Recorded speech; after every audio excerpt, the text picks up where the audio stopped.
warahmatullahi wabarakatuh. I am Dr. Irfan Shouq. Today we are going to learn about the differences between plasma and serum. Plasma and serum are the two major cell-free liquid components of the blood. Why the studying and understanding of plasma and serum is more important according to the point of examination, viva, clinical and diagnostic setting, because these both plasma and serum are often used in the clinical and diagnostic settings. Plasma and serum may appear similarly, but their composition and the uses differ significantly. We know about these differences under the 5 heading: collection, appearance, clotting factors, major uses, and the stability of the plasma and serum. The first one major difference is in the collection process. When we draw the blood in an anticoagulated vial, either vacuum containing anticoagulant, EDTA or trisodium citrate, then this anticoagulated blood is centrifuged and the supernatant and are the cell-free component of the plasma that we will receive after the centrifugation. This will be called plasma.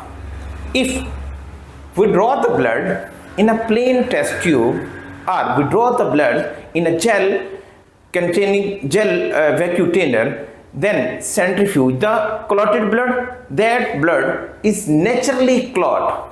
After the clotted blood centrifugation, the supernatant portion of the blood, the cell-free component of the blood, is known as serum. This is the major difference between these two. From anticoagulated blood, the supernatant portion is plasma, and the clotted blood, the supernatant portion after centrifugation we will get is known as serum. The second difference is in the appearance. If you see the blood, the supernatant of the blood, the plasma will appear more yellowish as compared to serum, while the serum is more clear than plasma. The third difference is in the clotting factor, presence of the clotting factor. This is also a major differences between these two, because the plasma is not clotted blood, so the coagulation factors are not used in the process of clotting. So the plasma containing coagulation factors, for example fibrinogen, prothrombin, thromboplastine, different clotting factors will be present in the plasma, while the serum, because during the process of clot formation these all coagulation factors will be used, so the serum lack the coagulation factors. The fourth one major difference in the uses of plasma can be used in diagnostic settings, or in the case of treatment. In diagnostic setting, coagulation study can be done with the use of plasma. For example, prothrombin time, activated partial prothrombin time, or D-dimer can be done with the use of plasma. And in case of trauma or other coagulation disorder, the plasma can be transfused. In other case, while the serum is more commonly used in diagnostics setting in biochemical department, for example for the testing of renal parameter, for the identification of liver function tests and etc.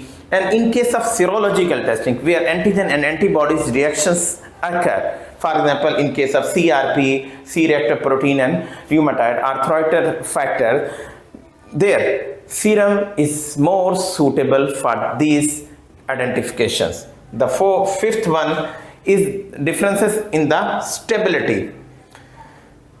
If we will call that plasma is less stable without proper treatment, because if we want to store the plasma for a longer period of time, then it must be stored at minus 20 degrees centigrade to preserve the different coagulation factors.